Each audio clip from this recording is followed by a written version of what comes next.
It's been one of my longest held ambitions to make a feature film, to direct my own project and bring it to completion.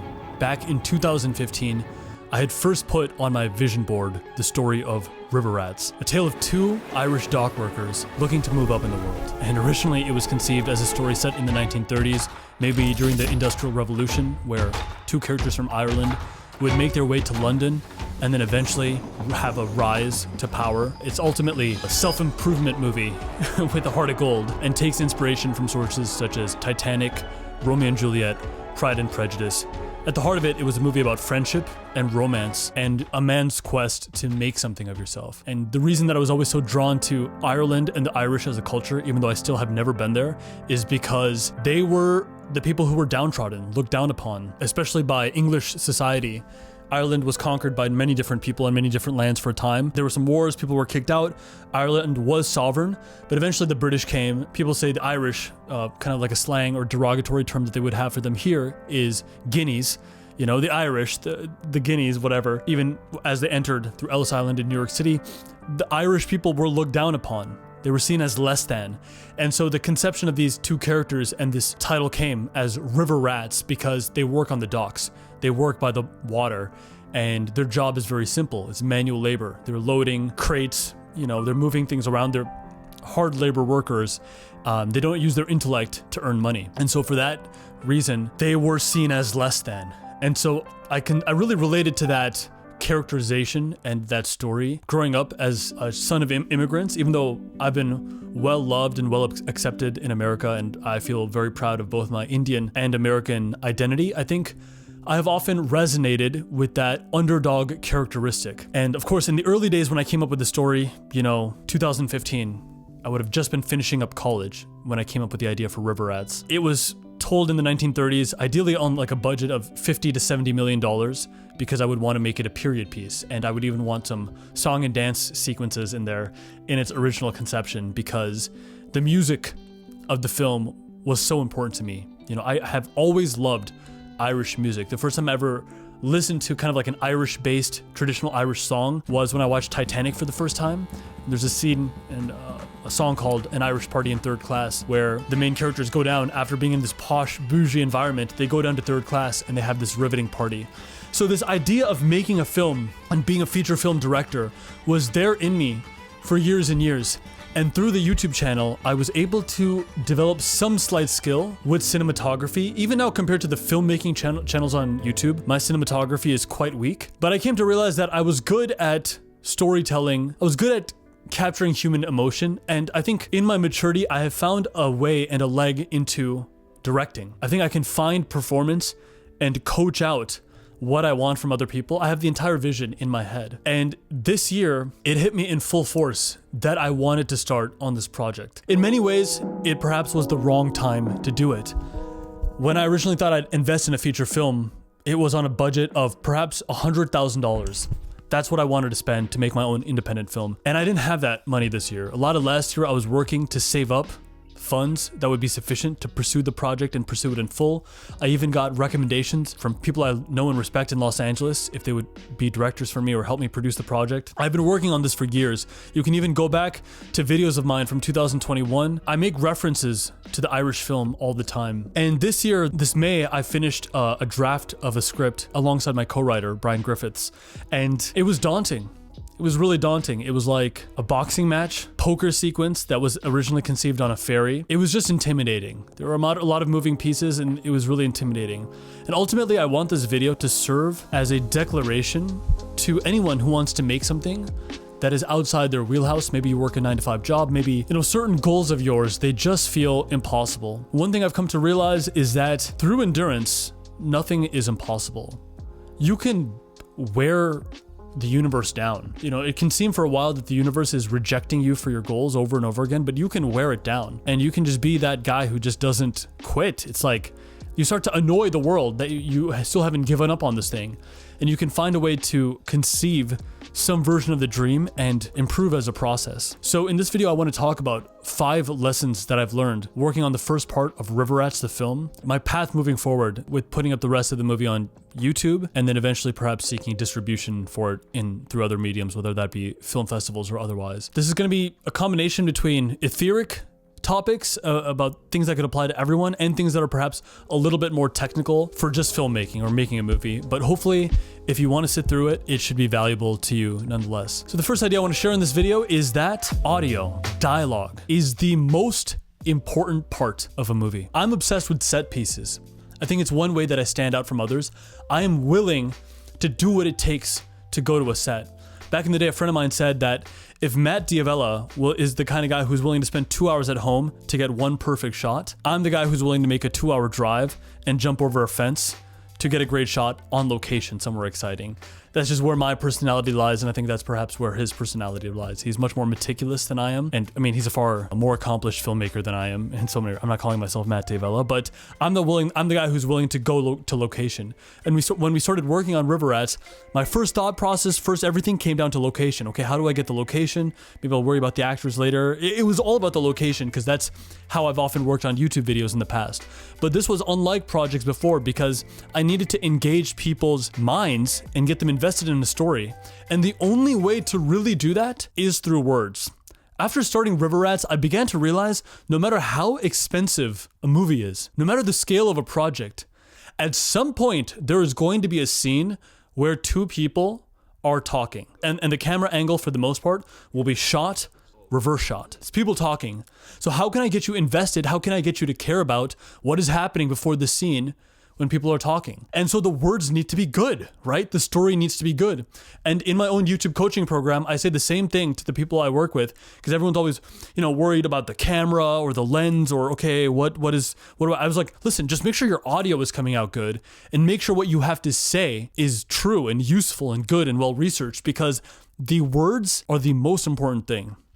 Now, I could conceive the story, but 3 shoots in, we looked back at the footage, and ultimately I realized the dialogue is not very good. We were using these Rode wireless Go-2s. That way I could just have one shooter, Anuj at the time, to film each scene. But the dialogue was not good. The dialogue was not coming out good. And especially some of these sequences that we'd shoot at, they'd be very busy, they'd be crowded. And in amidst the crowd, it's like, it kind of looks good. You can tell that the shot is taking place in an exciting location, but I can't hear them. And the number one thing that makes a movie look or feel cheap is actually the way it sounds. So then it was like this battle to find a way to get the shots and the audio to look good, And so eventually we arrived at a boom pole and a boom operator and, having my Sennheiser mic attached to a boom pole so that we can get that audio as close to the source as possible. But that meant having an extra person on set every single time and a person who's willing to hold the boom pole. Luckily, a new friend of mine, Chris, came through on that front, and I'm so grateful to him because you can even see in the film, after minute 6, I would say the first 6 minutes are technically very imperfect. There's a lot that's going wrong with it because we were all still learning. And then after the 6th minute, a tonal shift happens where the technicals of the movie become much better. And that's because we fixed our audio in so many sequences. We just learned our gear better. And so if you're working on a project of your own, this is much more technical of a point, but focus on the words that need to be said and getting clear sound out of them. And you can apply this to many different frontiers, but it definitely applies to a movie. The second idea I want to share with you in this video is that it is possible. This is actually the most important fucking thing there is. It is fully possible. You don't need 100 grand. I thought I needed 100 grand. I made this for $6,000. The first iteration of this, 6K. And in a time where I felt pressure to be working on other things, there was no financial ties to this project, but I was able to take things so much further and do so much more because I just tried. I just showed up. I was like, okay, where does this scene take place? It takes place here. Let's go there. People would say no to me all the time. People would say, you can't shoot here, you can't shoot here. We hopped fences to get access to some of the locations. We moved road close signs. We fully did what it took. And then with other places, they said, for an hour shoot here, you need $500, $1,000. And we said we didn't have it. We just said I'm sorry, we don't have the money. Is there any way we can make it work?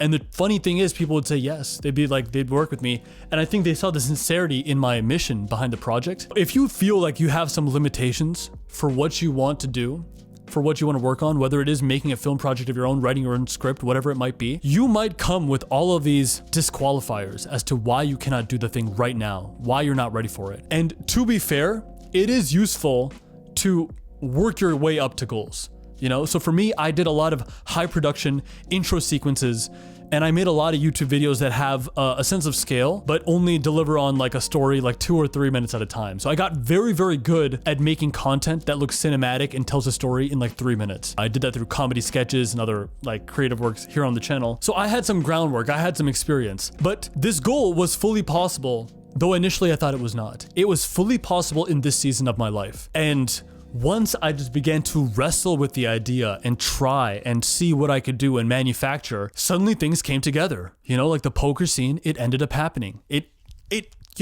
fucking happened. The boxing sequence in the film felt like an impossibility. And perhaps in the original conception of it, you know, there's a crowd of people, but some version of the story we were able to accomplish. And so it's just being curious. I really do think the law of attraction is real, in the sense that if you just convince yourself and you tell yourself a thing is possible, you have to convince yourself and know that it is possible, suddenly you start seeing the signs. And that's just so encouraging. So all of your goals are possible. You can fully do everything that you want to do. It's just that you have to work your way up to things. But in any season of your life, you can probably make like a 30% jump. You can make a 30% jump every season over. And so if you think about it, 30% every 3 or 4 months, that becomes very transformative very quickly. You know, you can rise to scales and powers that like you could not have imagined before. It's possible. And now it's up to you to figure out how. Real quick, for an ad break, this video is sponsored by porkbun.com. Porkbun is actually the #1 domain registrar, at least according to USA Today, for both 2023 and 2024. As I have completed the first iteration of River Rats and am looking to work on future installments, one thing that is now entering the forefront of my mind is marketing.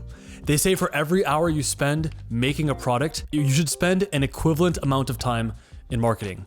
And with that comes the idea of at least making a website.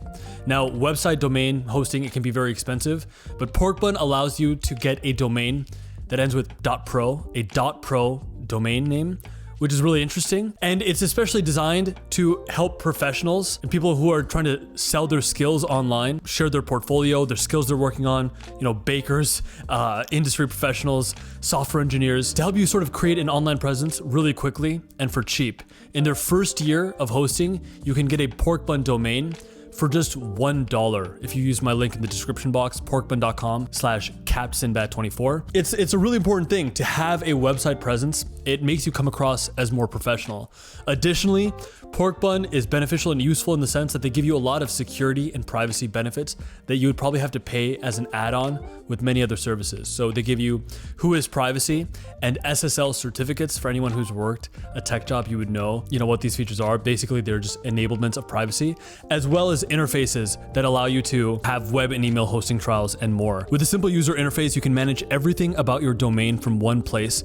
Plus, it all comes backed with a 5-star support service that is available 365 days a year. So if you have any issues with your website hosting, you can reach out to Porkbun directly to help you work through your problems. It's sponsors like Porkbun and many of the other brands I've worked with this last 6 months that have allowed me to invest in making my dream projects. And so the YouTube channel and the brands that I've worked with have been the biggest heart of what has allowed this whole enterprise to begin with. So I want to thank Porkbun for sponsoring this video. I want to thank all of you for watching. And once again, if you want to try them out, support the channel even further, you can get your own .pro domain for just $1 using my link, porkbun.com/capsinbat24. Thank you, Porkbun. On with the rest of the video. This brings me to the next idea of the video. Aperture 5.6 is often best for shooting a scene when it comes to a movie. This is a bit more technical of a concept. The filmmakers in this would already know this very well, but aperture, it is this conception of how open the eye of a lens is. So more expensive lenses, they open up very wide, and the more wide the eye of the lens opens up, the lower the aperture becomes. So my lowest aperture lens, aka my sharpest lens, comes down to 1.4, an aperture of 1.4, which is super, super sharp. The lower the aperture gets, the more blurry the background becomes. And at least with YouTube, what people often consider cinematic is that blurry background. Now, what I came to realize with this movie is that if the location is ugly, like a handful of times, the location was ugly. A really wide open aperture where it's just a dialogue scene between two people 1.4 aperture is perfect for that environment because the background is ugly. I don't want to see the background, but I want to hear these characters and I want to know what they're saying, and I want their eyes to be as sharp as possible. So in those environments, we shot at 1.4. And in the early days of shooting the movie, we shot super wide everything because we're like, okay, it has to be cinematic, you know, like we don't have access to like sets or all this stuff, so we'll just blow the aperture open, right, to make it super cinematic. But that was actually the wrong thing to do because some of our environments were compelling. It is useful to see the background. If it's too blurry background all the time, it looks like you're shooting everything in a green screen. We were shooting in real environments. Everything we shot was practical, and it looks super cool for that reason. At times, even aperture 5.6, where you can really solidly see the background, that was the best choice. If there was a lot of movement involved, it would have been best to shoot an aperture of 5.6 so that I can see everything. Many movies and many directors, they hate shooting really wide open with a super blurry background. They don't like it at all. Steven Spielberg, he famously hates a really wide open lens because his sets are so cool. He wants everyone to see the set. So he will shoot at 5.6 or sometimes even higher. Many of the best shots in the movie actually came out of cell phone. Even though cell phone, I think on average shoots at an aperture of like 1.6 to 2.6. It's like a variable aperture because you don't control it on a cell phone, at least in its default settings. Cell phones, they're super stable. They show everything. They show the subjects and the background, and the image comes out really, really raw. This is also a testament to the fact that you don't necessarily need cinema lenses to tell a story that people want to watch. People want to watch things because they get lost in it. And ideally, they're not even thinking about the cinematography too much at all, for the most part, because they're just like so involved in what's going on. And I don't think we always fully achieve that, but we are on our way to achieving that more often for longer minutes. Idea number 4, you should always make a plan if possible. My first 3 shoots in this movie, and ultimately why I halted production around June, is because things didn't go well when I didn't plan. There should always be a plan. Ideally, you know what lenses you're shooting on, you know what kind of images you're trying to get, and you try to ideally get everyone on the same page for what you want to achieve, what you want to do. In the first few shoots, we just sort of showed up and winged it, and that really hurt the production. Later on, I became much more decisive about what I wanted from each shoot, and I would even show reference scenes and images to my videographer, be like, this is the sort of vibe I'm trying to get.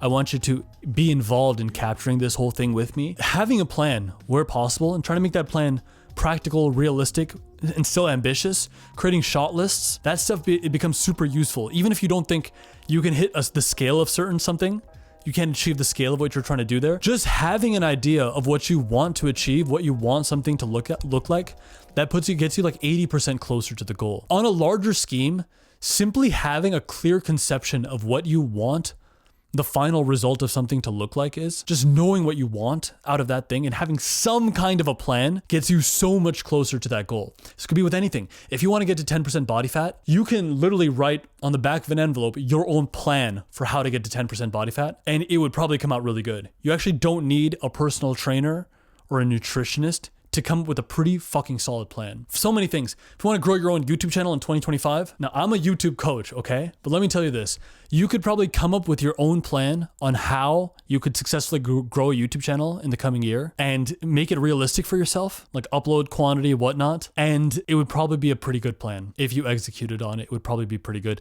But you need to have the conception of the target beforehand.